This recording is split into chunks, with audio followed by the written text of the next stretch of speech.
Welcome to the second to last of the events of these Chautauqua characterizations for the Popcorn Forum.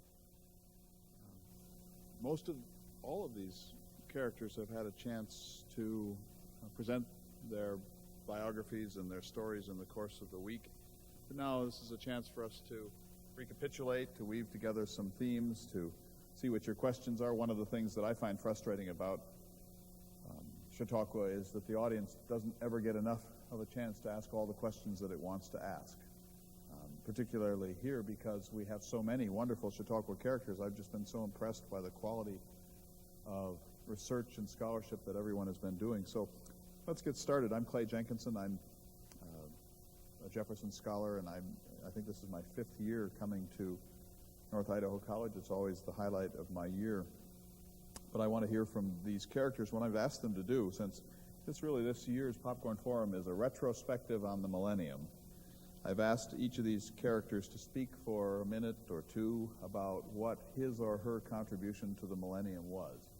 And then once they've all had a chance to do that, I'm going to ask you if you have any preliminary questions for any one or all of the historical characters. And if you're ready to question them, we will go in that direction. Otherwise, I think we can get some discussions started amongst themselves. Let me try to go in chronological order here. This is an easy beginning. Let me start with the man who invented movable type, who is more responsible for the print revolution that has characterized the world for the last 500 years than is anyone else. Please welcome Gutenberg.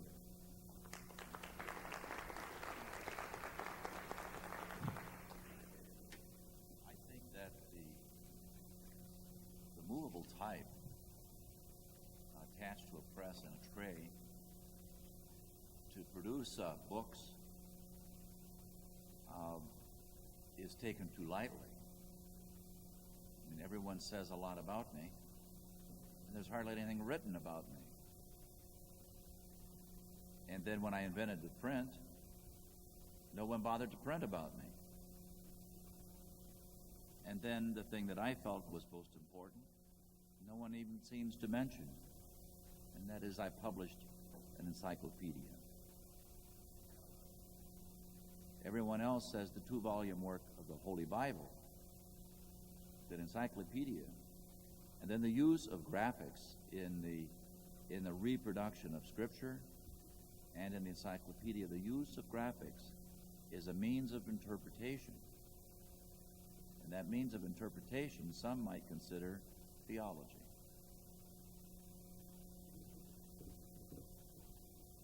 And let me ask you one just preliminary question. Are you aware of any opposition by the church or by monasteries or by anyone else to your invention? I was in isolation at that time. At the time of my research, two different occasions I was in 5 years of seclusion. And of course the invention itself was stolen by a banker and my partner. And so if there were any problems that came from this, it would have been directed toward them. Our second presenter this afternoon is a contemporary of Thomas Jefferson's. In fact, the great book, The Wealth of Nations, was published in 1776, the same year as Thomas Jefferson's Declaration of Independence. Now I'd like you to meet Adam Smith. Good afternoon. I'm Adam Smith. I was born in Scotland, and I wrote The Wealth of Nations, which was published in 1776. This covered a wide range of political economy. The word economist did not originate until afterwards. It did not even exist at that time. It was always referred to as political economy. Now, of course, since that time, we're all aware that it is no longer political economy, because I don't know of any politician who practices economy.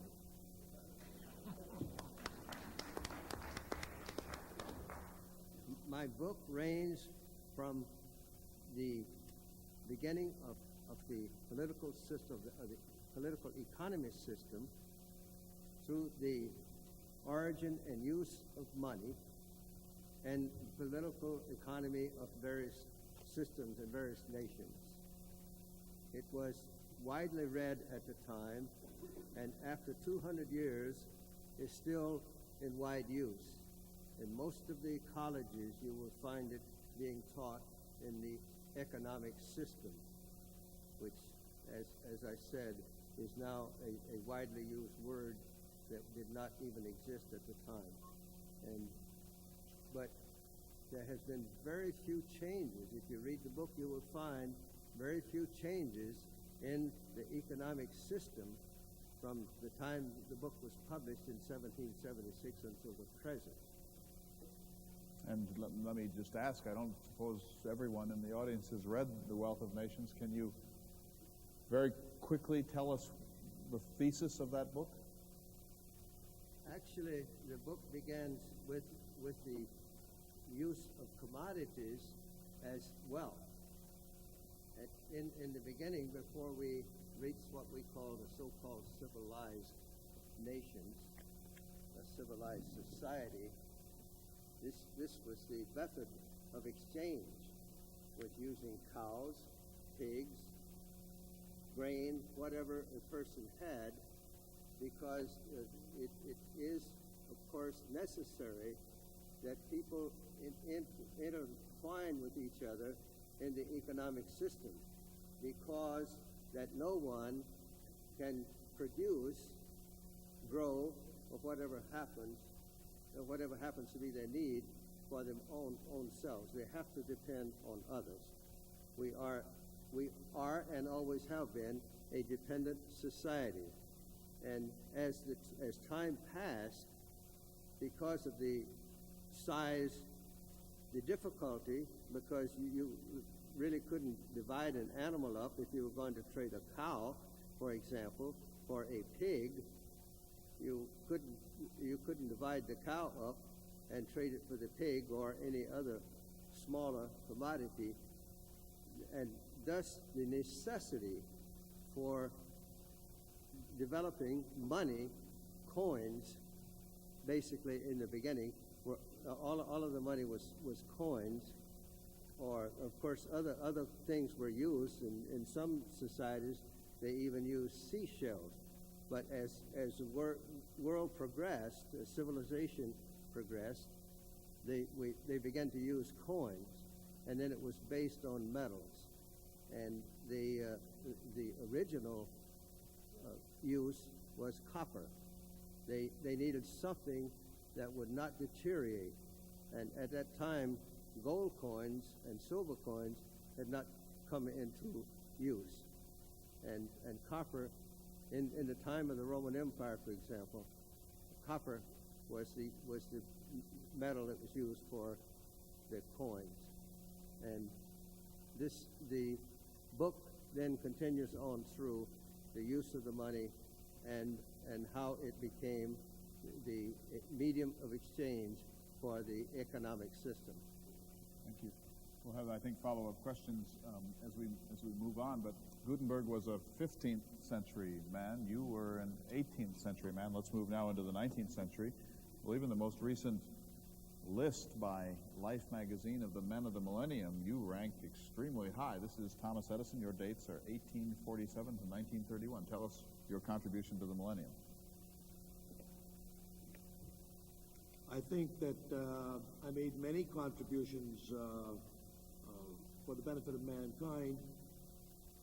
Probably the one that I'm most closely associated with is the electric light, but previous to that, I had worked and developed a quadruplex telegraph system where we could send two messages in opposite directions at the same time. And after we completed that particular invention, I also developed a stock ticker for the New York Stock Exchange, which would report up-to-the-minute stock transactions, which was of tremendous benefit to the stock market. Then followed the invention that is really mine and mine all alone, belongs to absolutely nobody else, and of course that's the this phonograph, which I will show you later. But once we developed the tinfoil cylinder to reproduce the human voice, that allowed me time to go back then to work on the incandescent light bulb, and that would lead to all manner of other subsidiary and supplemental contributions in electricity, and ultimately we would contribute many more significant inventions dealing with the electric light. Basically, the dynamo, we created the dynamo. We had to create that dynamo to produce the electric current, to supply the electric current to light large areas of cities, and ultimately the whole country. And that was a significant contribution. Without that, without the dynamos, without the long-waisted Alices, without the big, heavy electromagnets that produced the current from the turbines, we would probably not have been able to light New York City, let alone the whole nation and ultimately the whole world. Let me just ask quickly, what was the source of your immense inventiveness? How is it that you were able to do what virtually nobody else has ever done? How did these ideas come to you? Under what circumstances? I created absolutely nothing. It was always out there, always there in the presence of all of us. All I did was take an idea from the universe and give it a different shape, give it a different use.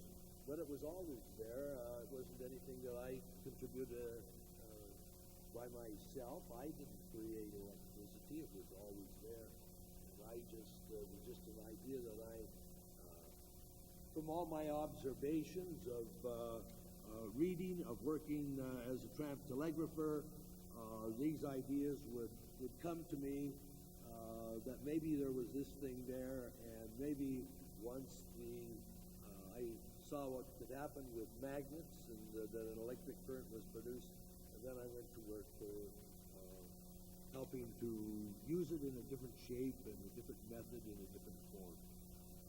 Very well. Now, you tapped into one set of sources of energy. Now, we're going to hear about a very different set of energies. This is Madame Curie, 1867 to 1934. Tell us about your achievement.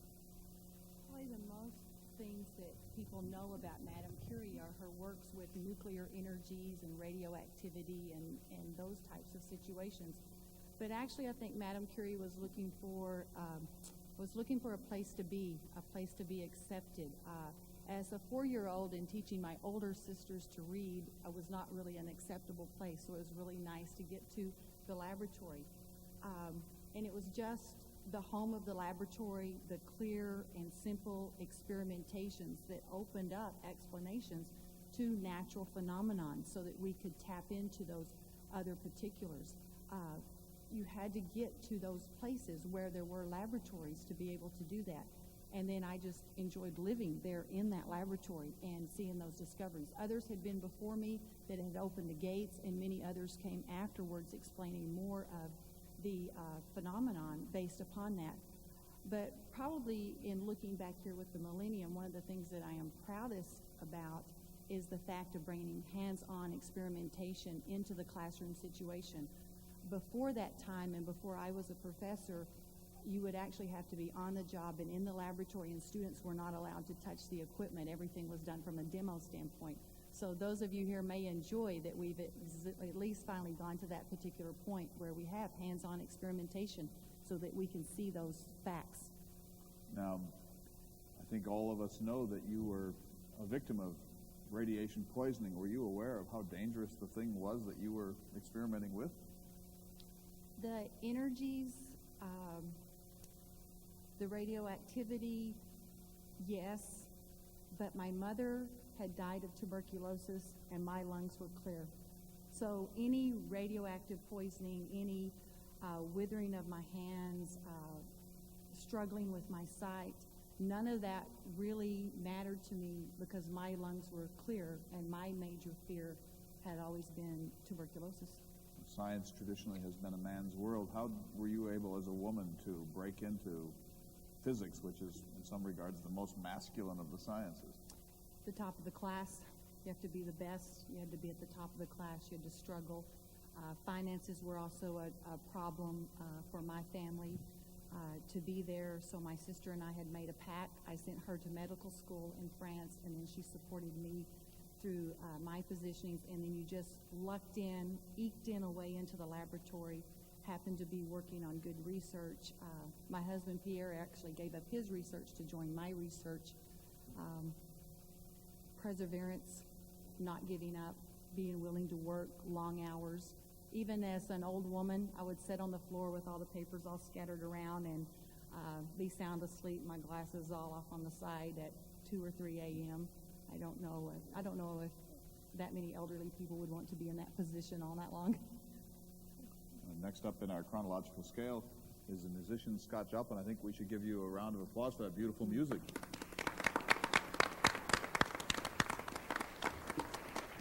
As I understand it, your dates were 1868 to 1917. Tell us about your work. As the son of a former slave, my dream was to compose African-American music that would be on a par with the best of the European classical forms.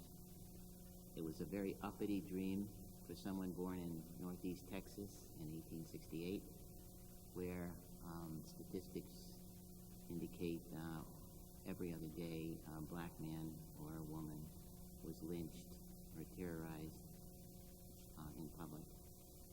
And the music that those of you who came early heard won me the title King of Ragtime, and that, I think, gave some recognition. I also wrote a grand opera called Treemonisha, but because of embarrassment, I think, on the part of northern black cultural establishment and white denial that a black man could possibly write a grand opera, I could never produce it.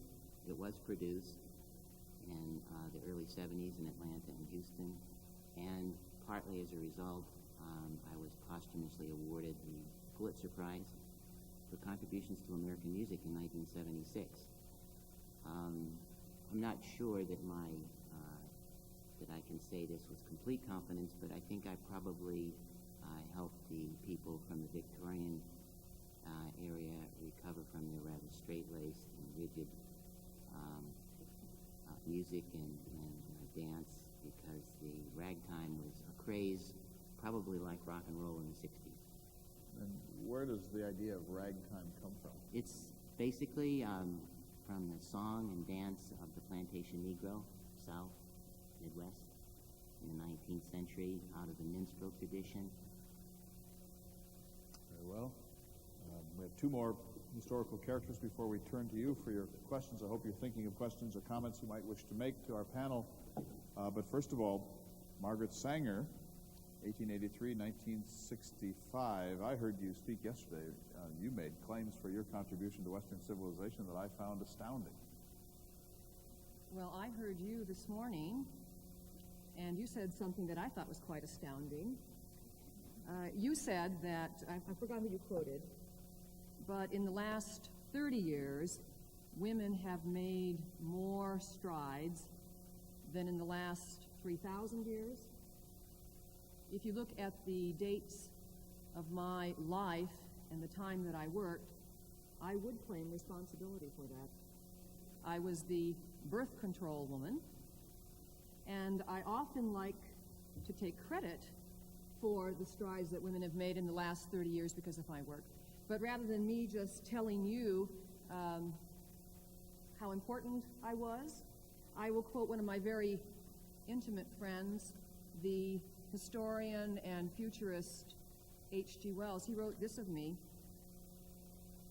"When the history of our civilization is written, it will be a biological history, and Margaret Sanger will be its heroine."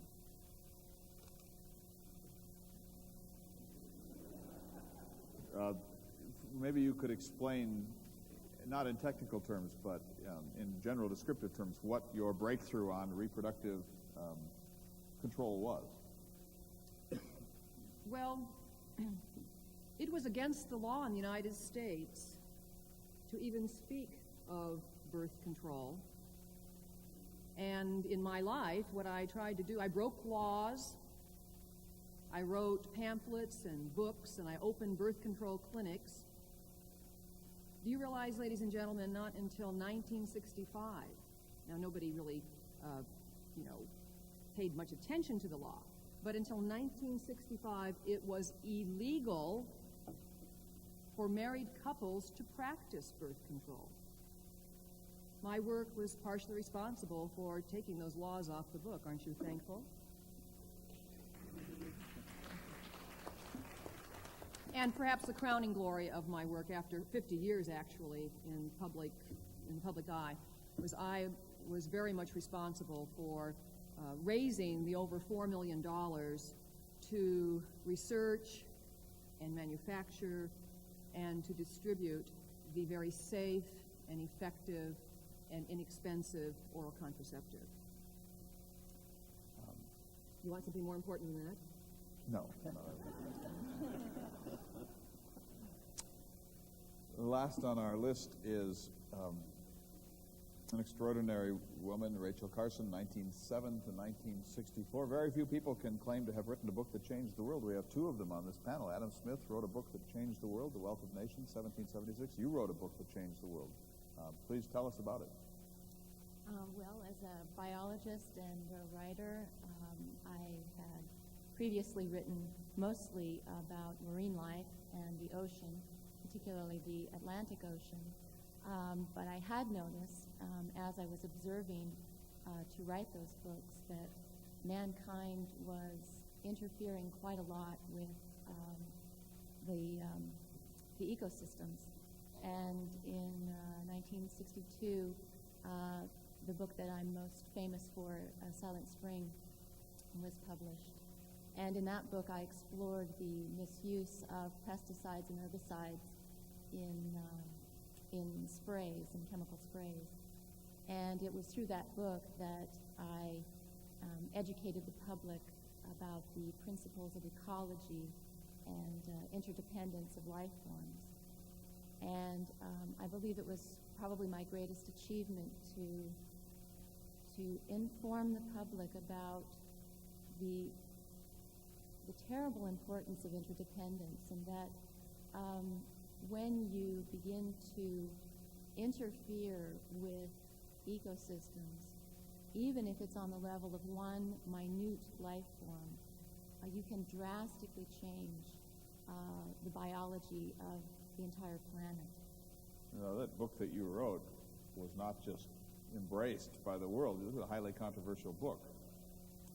Yes, it was. The chemical companies at the time were very ferocious in trying to discount myself as a scientist and also my claims about the destruction that the chemicals DDT and also organic phosphates such as malathion and parathion, that they were not, in fact, as dangerous as they were. However, the findings in Silent Spring were validated by the Kennedy administration. It's sometimes said that you single-handedly killed off the DDT industry. Is that fair? Well, I don't know that I killed it off entirely. I did not espouse not using chemicals to help infestation, but I did want to help the management of these problems, such as the plagues of insects, etc. And so I was never for complete eradication of their use, but to use it with a conscience. All right, then let me quickly just review here. We have Rachel Carson, a biologist, 20th century, author of Silent Spring, 1962, a book that changed the world.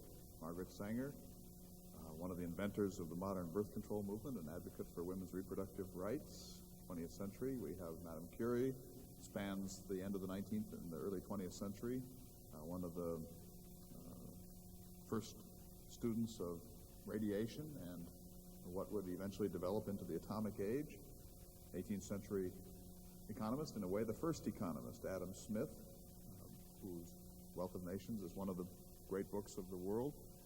An inventor, maybe the greatest inventor of all time, Thomas Edison, an American from the late 19th century, mostly early 20th century. Gutenberg, the oldest of our guests, 15th century. I suppose you could say none of the rest of this would have been possible without you. Right. Said with modesty. And Scott Joplin, looking awfully pale. A great musician, and I think it's fair to say a civil rights advocate in your own understated way. We are now ready for your questions and comments on any subject. Who would like to begin this process? Please don't be shy. Go ahead.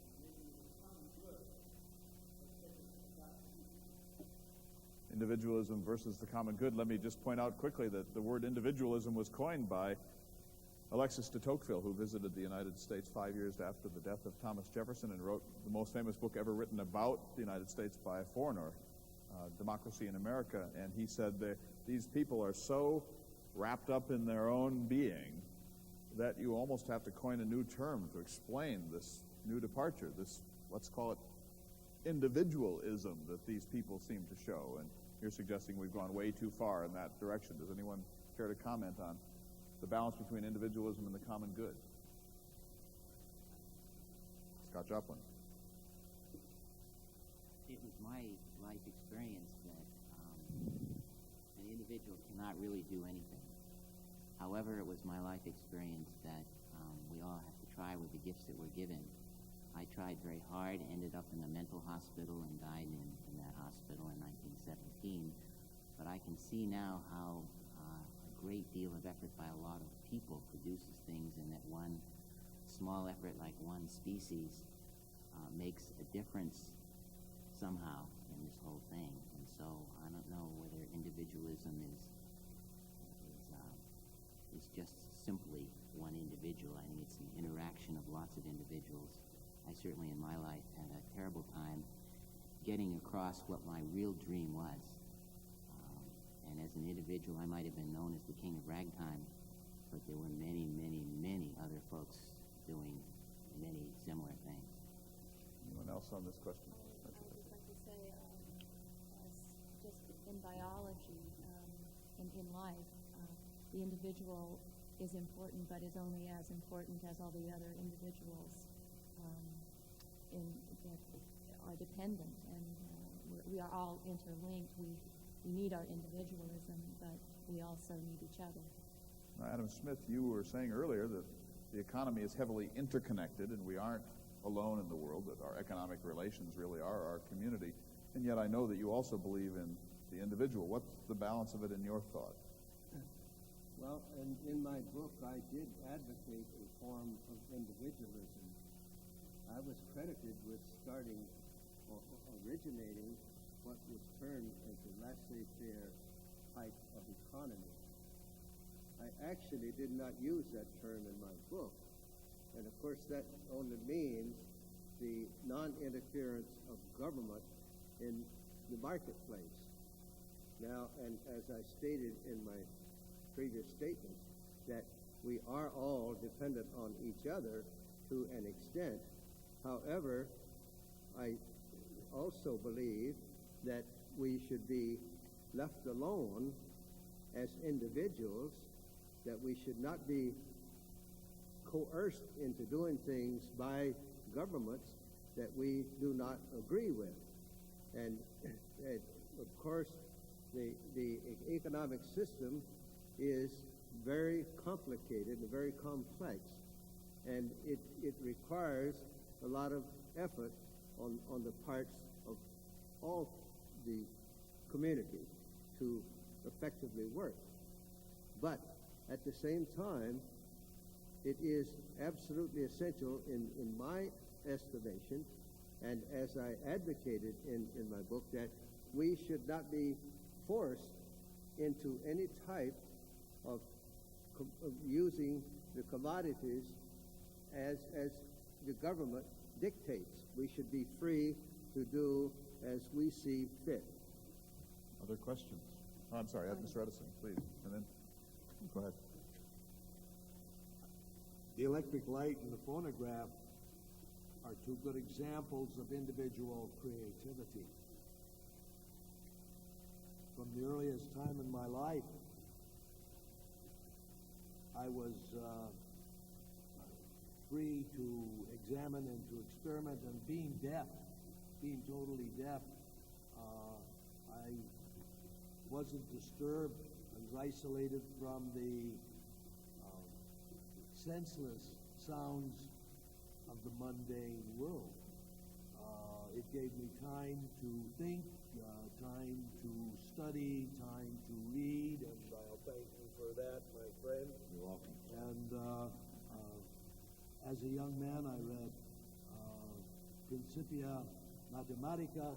Didn't make any sense to me at all. I read Thomas Paine over and over and over. Everything I read, I learned that the individual was important. And later on, when I set up my factories at Menlo Park and later at West Orange, I gave total free rein to creativity. One young man who came to me to apply for a job said, "What are the rules here?" I said, "Why, hell, there ain't no rules here. We're trying to accomplish something." Later on, I was responsible in part, I was responsible for building and starting in this country the first industrial research laboratory. I was also probably responsible for bringing about its demise because as we developed the phonograph and different electrical components, we set up a whole new subdivision of the business organization from the top down, and the individual no longer became important. He became subjugated to higher management and to middle management, and we lost that creativity. Margaret Sanger? Sir, I hope you don't think that the woman's conscious choice to be able to choose to be a mother or not is a selfish or overly individualistic act. It's actually a responsibility to the better life of the child. And so it is not a choice of just individualism, it's for the better good of society. No, I don't mean to upset you in any way, but you do sound a little edgy to me. What's the source of that? Can you explain the source of this militancy in your character? Where's Freud? Well, in my day, who would want to hear a woman talk of such things as controlling one's reproduction? I was often booed off the stage. In fact, I was called nauseating slime by some people. And so I think in order to be heard, I had to make a presence. Well, let me just tell you that here you are among friends, and you may relax if you like. Please, questions? Yes, madam.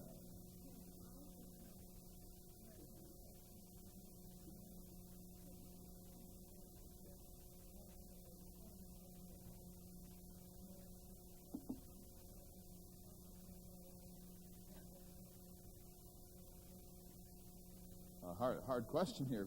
I know you didn't live to see this, but since your time, a rival economic theory was developed called communism, and it was experimented with in something called the Soviet Union, which is Greater Russia. You would have known Russia, and it failed. At least it appears to have failed. Now Russia has terrible economic problems. Would you like to say anything to help clarify any of this? I think that is one of the best examples in of my book that I was credited with the laissez-faire type of economy, which, as I said, means non-interference by the government in the marketplace. This economy, as Dr. Jenkinson has explained to me, the Russian economy, which happened many years after my death, but it was totally controlled by the government. The marketplace, the complete economical system was controlled by the government. This has been attempted in other nations, other countries, other civilizations at various times, and always ended in disaster. So the type of economy that was practiced in the Soviet Union, had I been living at the time, I could have forecast what would happen in the future.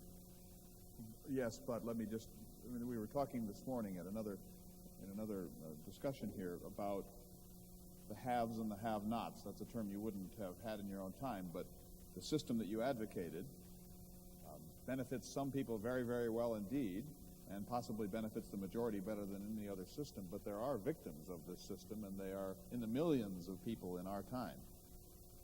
What happens to the have-nots under your invisible hand and your laissez-faire system? One of the things that I consider is the greatest contribution to any people, any civilization, is freedom. And leaving the economical system aside, I still maintain that people should be free to do whatever they choose themselves. Of course, now this does not apply to disobeying laws and to being virtual bandits or whatever, but it does, in my opinion, remain a possibility of freedom for everyone, not being controlled by governmental authority. And the haves and have-nots, as Dr. Jenkinson has mentioned, in many cases, if they were left alone by various governments, wherever it may happen to be, I feel that they would be much better off themselves by doing what they choose to do, rather than being dictated to and forced to do the things that they choose not to do.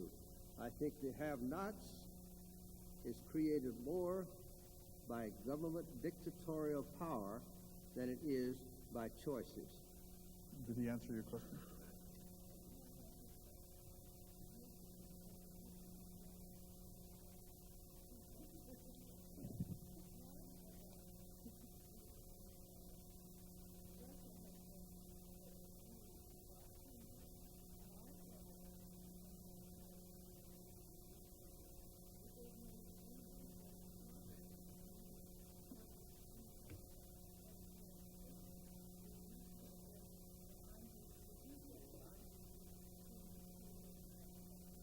The question is should the Russian people have recovered economically in the 10 years or so that they have not been tyrannized?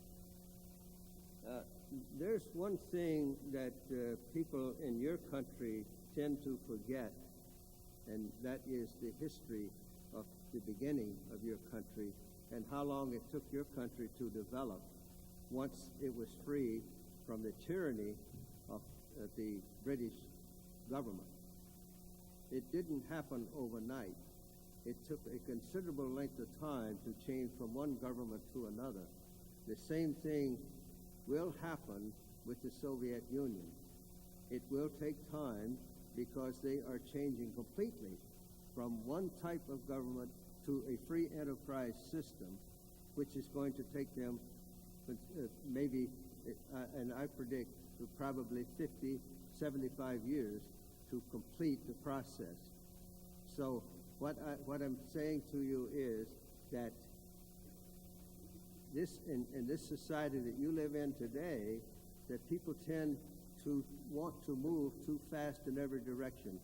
And if the Russian people or the Soviet people can have patience enough to absorb the type of economy that is necessary for their free enterprise system, then they will succeed. But it does take patience. It does take time. And no, I don't think that you're being premature in your judgment of it. Probably they should have advanced faster than they have at this time. But they certainly need a lot of patience to form the type of government that they desire. Thank you. Next question. Yes, let's start here, Madam.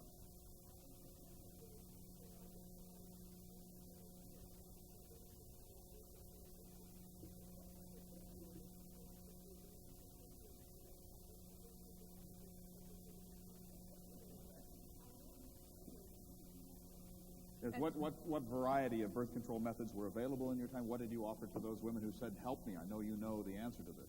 For those who do not wish to listen, you might want to cover your ears at this time. Actually, when I first did my work with the immigrants in the Lower East Side of Manhattan, these were very, very large families, at least 10 children in the family. I had nothing to give them. I went to Europe and I studied what the French were doing, what people in the Netherlands were doing, and I brought back some of the devices, thank you, Mr. Gutenberg, for them to use, which was against the law for me to bring these devices into the country. There were such things as condoms at the time, but they were only to be used for medical purposes, not to pass along venereal diseases. They were not to be used to inhibit the conception of birth. And I do not believe in abortion. Why not? That is the taking of a life. And too many abortions in the United States. In my time, we had more abortions in the United States than almost any other place in the entire free world. Because for some reason our governmental people turned their pious eyes to what I was trying to accomplish. So I did not have much to give them at first. But then once I decided to break the law and I went to study and I brought devices in from other countries, I offered what we called the pessary, which is a diaphragm. What about the Catholic moralist position that any interference in the sacrament of reproduction is sinful and inappropriate? Well, I was always a dormant Catholic, and the Catholic Church was my greatest adversary. The Catholic Church believed that an abortion was, of course, a mortal sin, but to have birth control methods was considered, and I quote, satanic. In my time, it was just simply for you to lose a lot more indulgences. Would anyone else like to weigh in on reproductive issues here? I would like to welcome you guys to the lab. We don't have time there. We're running experimentations. I think there was another question over here. Yes. Yes, please. Yes, please.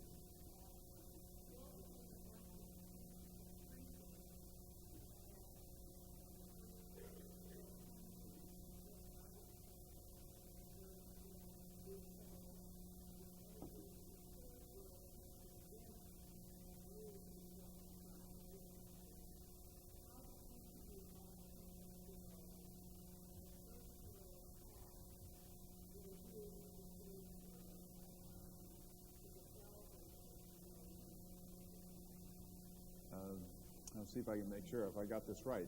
How does each of you feel the first world, that is the industrial American prosperous world, will deal with the third world, the less industrialized world, as we move into the 21st century?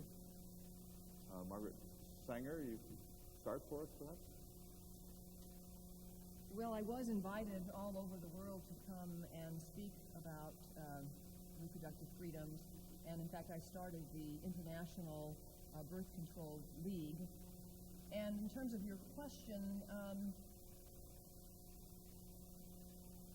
perhaps it's our background, our cultural background, that kept us from speaking of such things. Am I answering the question?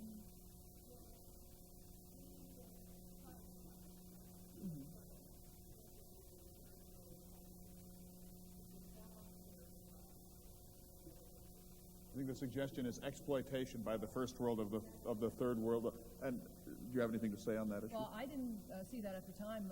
We had countries asking for such things, and we provided it.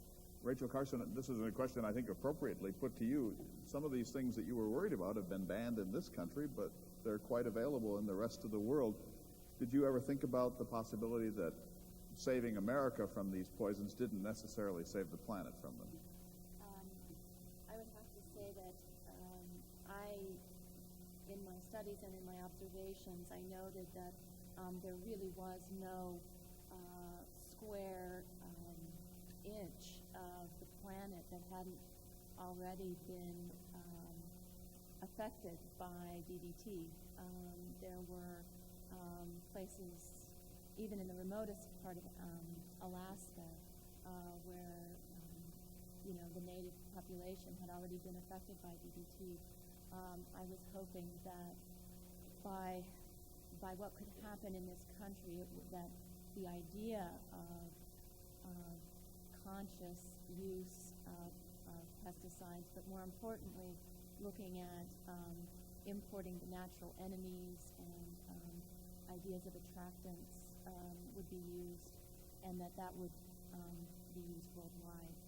Madam Curie, this is a big issue for you, too. Although you didn't live to see the atomic bomb detonated, I'm sure you're aware that your research developed eventually into atomic weapons, and the first instance was the first world using them against Japan, that is, Caucasians against Asians, and there is great concern in our time that these devices will either be used against helpless peoples elsewhere in the world, Africa and Asian, or that petty despots in those zones will get a hold of these devices and use them without responsibility. Do you have any feelings about how to protect certain very dangerous ideas from the wrong use by despots? I think the experimentation is always going to be there, and you're going to have to work for that. I think educating as much as possible so all people have a knowledge base to work from, and that they're not swayed by this opinion or that opinion or this movement or that movement. And when experimentations are on the cutting edge, and the people within it in the lab are having a difficult time understanding what's going on at that particular point, and how do you work with that to move that education out? But that effort has to be there. The pros and cons have to be looked at. And as scientists, historically, we tend to work in our lab and not think of the world effect and the world view. It's pure and simple experimentation, and we're very excited about it, and to know more and to know more and to know more. Those are issues that we're beginning to make, I think, I see in your time, some progress towards looking at pros and cons. But I don't think you can stop the experimentation and the learning. That piece of that pure empirical research is going to be there. Mr. Edison, you were about to say.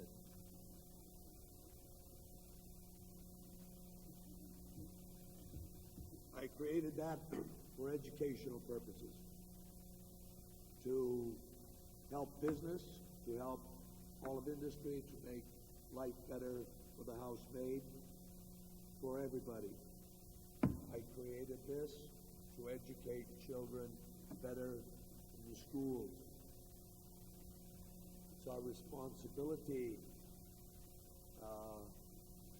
as we spread these things throughout the world to educate the people in the world to a higher standard of living.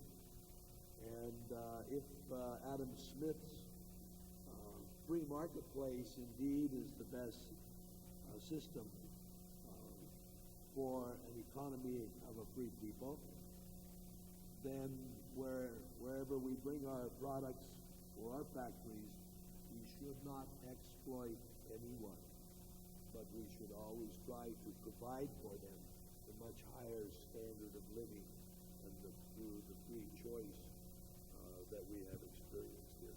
Gentlemen, anyone on this issue? Yes, I would like to point out that my type of economy, the type of economy that I advocated, which was termed a laissez-faire type economy, did not advocate isolation.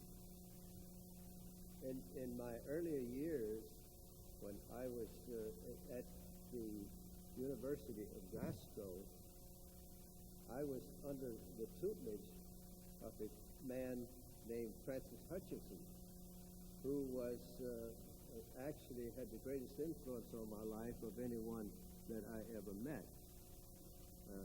Dr. Hutchinson was a professor at the University of Glasgow, but had studied for the ministry in the Presbyterian Church. He was a great moral leader, a great moral advocate. The first book that I published was the theory of moral sentiments. And frankly, I was more proud of that book than I was The Wealth of Nations, even though I did not spend as much time on it as on The Wealth of Nations. So if you read my book, either one of those books, you will find out that I have a high sense of moral values. And I do believe that the haves have an obligation to the have-nots. I traveled extensively throughout Europe during my early years, and I saw much of the type of things that you're speaking about, and I was greatly disturbed by them. And this has been one of the great tragedies that I feel that has happened in colonialism. The best thing that we can offer to any of those people, any of those third world countries, is education. That is the foundation of everything that we know as a civilization. And that is what we should do, rather than try to subjugate these people into a system of slavery, which is going on right now in your time as well as in my time. And if we could overcome that obstacle and educate, that would be the greatest thing that we could ever do for them. Mr. Joplin, I'm going to ask you to respond for just a second, but Tony, let me ask you a question. We're trying to finish in a few minutes, are we? Okay, so we're going to go till 10 after. In a moment, I'm going to ask these historical characters to break character and say a few words as scholars, but let me go back to Scott Joplin for a moment. Just want to agree with Mr. Smith, as the son of a slave, that education is about the only observation that I can make to deal with the greed and fear that seems to be peculiar to the human species. I was trapped in my time. I came from a Christian family, but I was associated with the guilds. I came from the haves. I worked with the have-nots. The guilds were hired by the haves, by the patricians. And yet at the end of my life, those that I had associated with, I couldn't produce fast enough for them. And so they took my invention. I kept enough of it back to produce trinkets that sustained my life. But I ended trapped on the side of the have-nots, though I gave you education. So when you heard Edison here earlier in his opening statement, in his very humble analysis of his work, that he uncovered things that were already there, and in a sense he was the agent of something beyond human control, or at least something that belonged to a community larger than himself. Did that offend you, that notion, that humility in the face of invention? You sound pretty proud of your own achievement and bitter that you didn't get to control it. I'm bitter only that of the abuse of it by those who took it over. They delivered it for their use, for their benefit, not for the benefit of the masses. As a matter of fact, my understanding of myself is that I would have been more like this man. The joy of research, trying to figure out how to use my goldsmithing background to produce a metal that would in turn become print, that we would no longer have to use carved wood to stamp letters. Let's take one more question from the audience. You had one. Go ahead.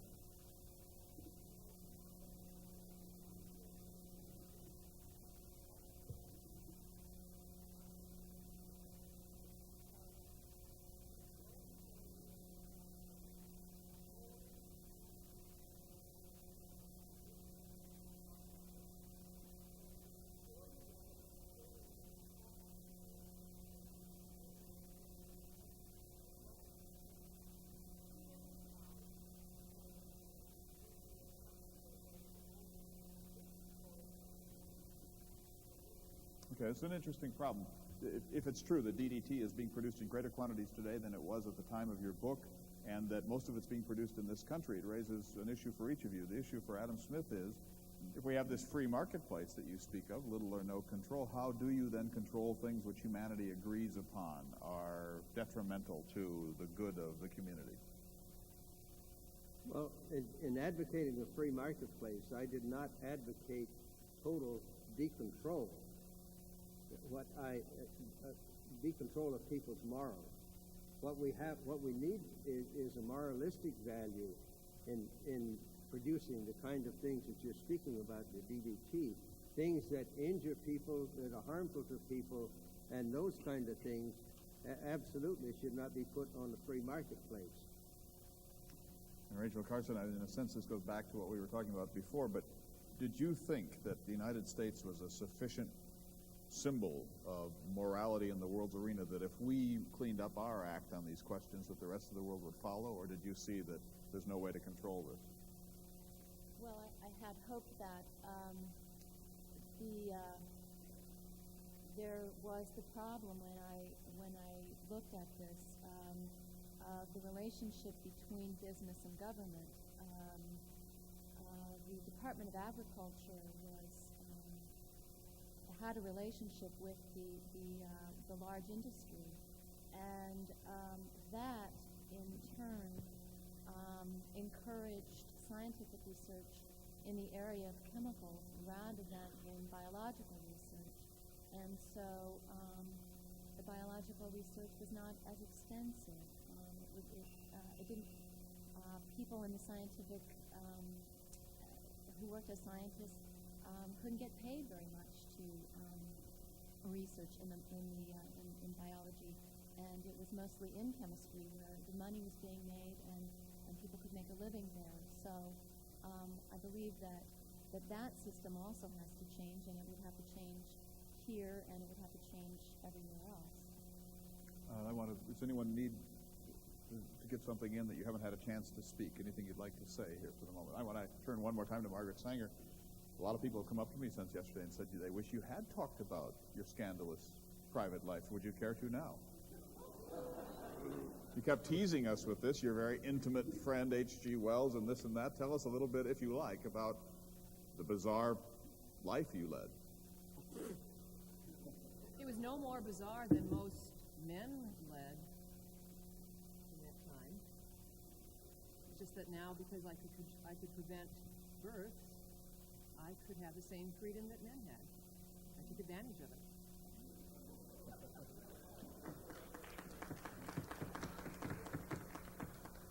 Was H.G. Wells your lover?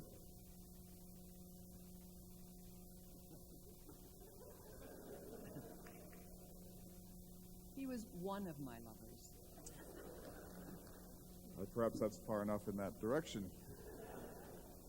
Now I'd like to ask our scholars to break character. This is really, in some regards, we're down to 7 minutes, but this is, in a way, the most important part of the whole discussion, because you all know, of course, that we are not Thomas Jefferson and Adam Smith and Madame Curie. We are humanities scholars portraying those characters, and I want to get each of you to make a little analysis of your character.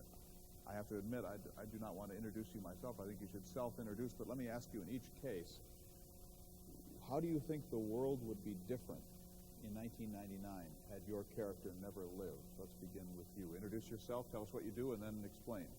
My name is Andrea Carter, and I teach English here at North Idaho College. I think that there would be rampant diseases as a result of the use of DDT.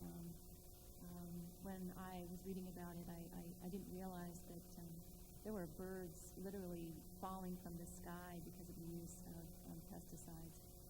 And so if they're being used, as we say in other countries, the breakdown of ecology and the Earth's natural regeneration process would not be as positive as it is today, I don't think. And I also wanted to talk about that question that was just asked earlier about the relationship between the government and the industry, the chemical industry. Rachel Carson worked for the Department of Interior for a very long time, and her loyalty to the people in a high government office who were scientists, she had to really be very careful about who she told who her sources would be, because she risked their careers, and so she had to be very careful about who she let know who her sources were. Mona, we released you from your character just in time. Tell us who you are. I'm Mona Klinger, and I've been happily instructing here at North Idaho College for the past 15 years. In terms of the impact of Margaret Sanger, I'm only a second-generation American, and I come from very Catholic and fertile roots. And had Margaret Sanger not come along, I would not be an instructor or have only 2 children, I'm sure. I would have been pregnant many, many times. One thing, though, I was very struck with her work. I thought she was a very controversial character. The more I read about her, the more I went, ooh, with my eyebrows raised. And I think that we have much to be thankful for her standing up in order to break laws, in order to change laws, to give women the chance to plan their families.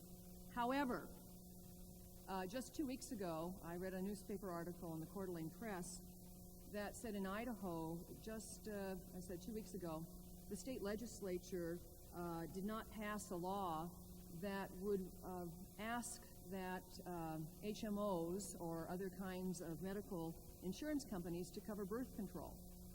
Over 68% of all people paying into medical insurance, 68% are females. Only 15% of all medical insurance companies provide birth control under their programs. 68% is paid in by women, and only 15% birth control is covered. And yet, those same companies, 68% cover Viagra. Margaret Sanger, I am sure you are turning in your grave. You're whipping up rebellion here. Tell us about Madame Curie. Hi, I'm Renee Cooper, and Madame Curie was very interesting for me to look at and to study, because she's very much portrayed as the laboratory worker, the persistent person, grueling hours in the lab, and totally dedicated to her work. And what I found through this is she was also a very caring person, a very giving person, gave most of her money back away to family, left lots of money to the laboratory, really believed in her students, really did a lot of pushing. I do think the research that she did that started off the atomic age, I think there was a nucleus of people in that field, and I think that research would have gone on without her. I do think Madame Curie happened to be in the right place at the right time with a brilliant mind, and so she was able to set a forefront to be the first woman of science, being the first female to win a Nobel Prize, being the first female to win a Nobel Prize, and also have a daughter that won the Nobel Prize. And those types of situations, a first professor at a university, and to add hands-on laboratory experimentation at that particular route. just a great testimony to a great mind and a very private, great heart in the right place at the right time. Thank you. Adam Smith. My name is Hugh Smith. I didn't have to change my last name for this role. I'm a retired Marine engineer. I served about 36 years aboard ships, both in the Navy and in the Merchant Marine. When I began my research for Adam Smith, I must confess that I knew very little about him.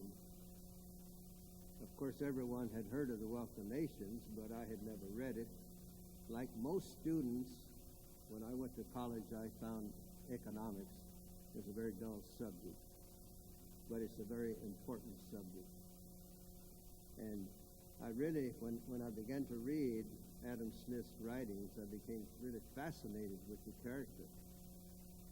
As I stated, he was a very moral person, and he advocated his morality in his writings.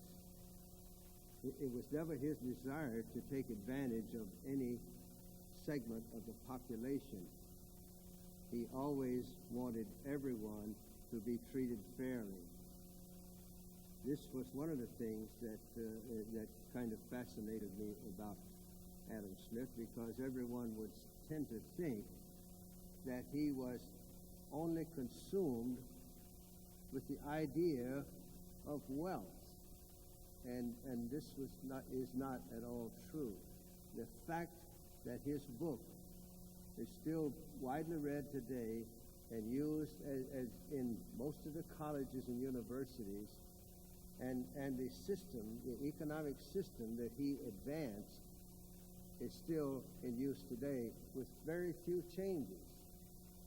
So it really brought home to me what the type of person that he was. And granted that there are some, in reading the book, I did find that it was, some places was rather dull. But if you haven't read the book, and if you're interested in the economic system, I advise you to read it.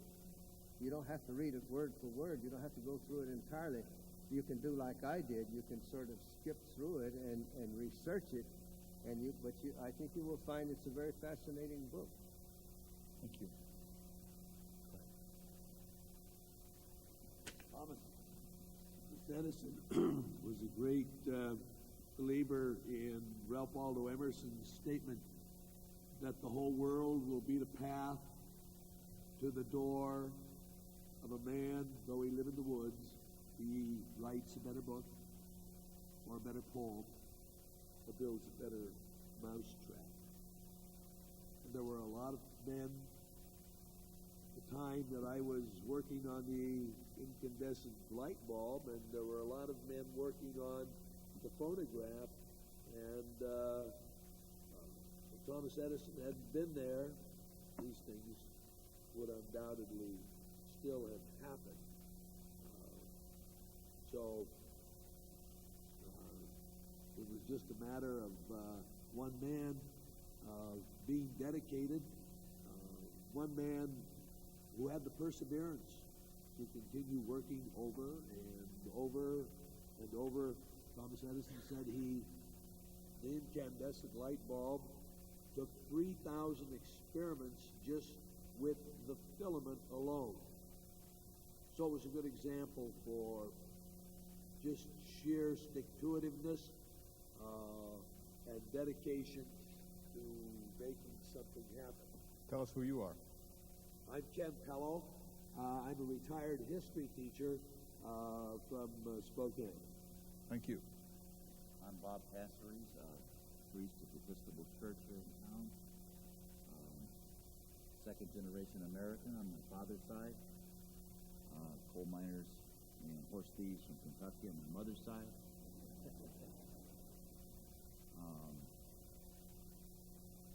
Gutenberg, two things. One, I think that, as I said in the opening remarks, he's underestimated in his publication of an encyclopedia, having had to use a lot of those as an undergraduate. I felt that was important. Secondly, to get the Bible out and available to people in my tradition was very important, and my personal contribution to the panel is that it resulted in my being able to read an English theologian who said, if the system is hiding the principles, it's time to change the system. From here down, listen. You said, I think the other night, there are 40-some Bibles still in existence? There are 40 copies of his original production. Where but to? That was done primarily by the banker and his assistant in invention. Where would we go to see one? Huntington is, yeah. Library of Congress. And Library of Congress, the Huntington. Library of Congress, where he used to work for 10 years. British Museum, Scott Joplin. I played Scott Joplin's music for about 20 years, and then last summer I had a chance to decide that I might do the Popcorn Forum when I came to work here as a reference librarian at the college library. And I had no idea who Scott Joplin was. And also I had some trepidation in playing a Negro as a white man.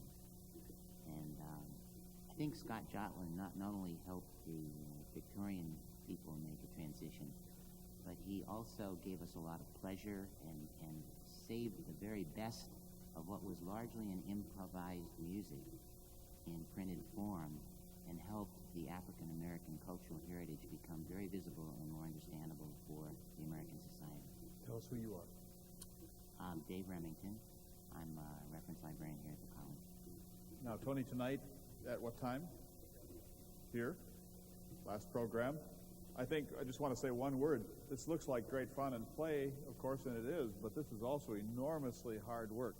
And these people have taken time that they don't have to develop these characterizations, read biographies, done research. Admittedly, we all have to find time around the other things that we're doing, but I think they've done a great job, and I think they deserve your respect.